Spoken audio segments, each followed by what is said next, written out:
মানুষের জীবনের সম্পর্কের ভেতর সবচেয়ে বড় পরীক্ষা আসে রাগ, অভিমান আর ভুল বোঝাবুঝির সময়। তখন প্রতিশোধ নয়, বরং ক্ষমা করার সিদ্ধান্তই অনেক সময় বদলে দিতে পারে পুরো সমাজের চেহারা।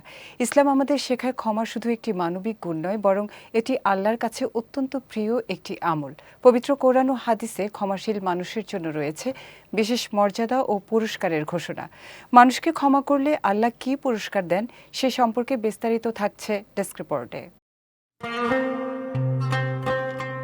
মানুষ সামাজিক জীব, একে অপরকে ছাড়া বেঁচে থাকা সম্ভব নয়।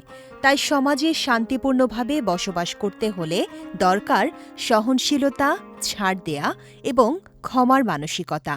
পবিত্র কোরআন আমাদের শেখায় আল্লাহ নিজে ক্ষমাশীল এবং তিনি ক্ষমাশীল বান্দাদের ভালোবাসেন।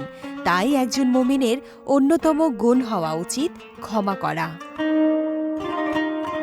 আল্লাহ তার প্রিয় নবীকে নির্দেশ দিয়েছেন ক্ষমাশীলতা অবলম্বন করতে, ভালো কাজের আদেশ দিতে এবং অজ্ঞদের এড়িয়ে চলতে। এতে বোঝা যায় ক্ষমা শুধু একটি গুণ নয়, বরং একটি উচ্চমানের চরিত্রের পরিচয়।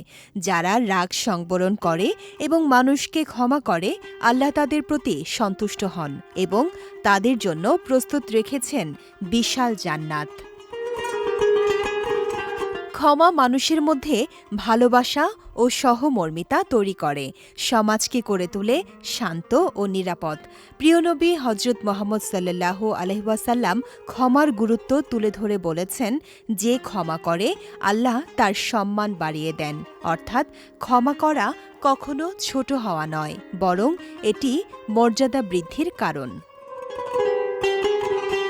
বাস্তব জীবনে অন্যের ভুল, অন্যায় বা কষ্টদায়ক আচরণ মাফ করে দেয়া সহজ নয়।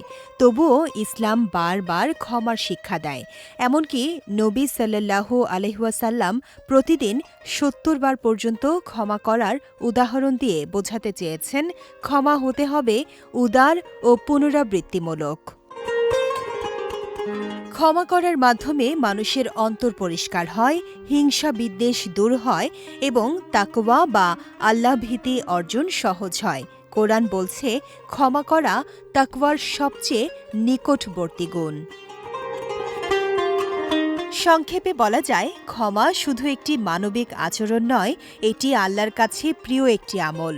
এর মাধ্যমে মানুষ দুনিয়ায় পায় শান্তি আর আখিরাতে পায় সম্মান ও পুরস্কার। বিজয় টিভি নিউজ ডেস্ক।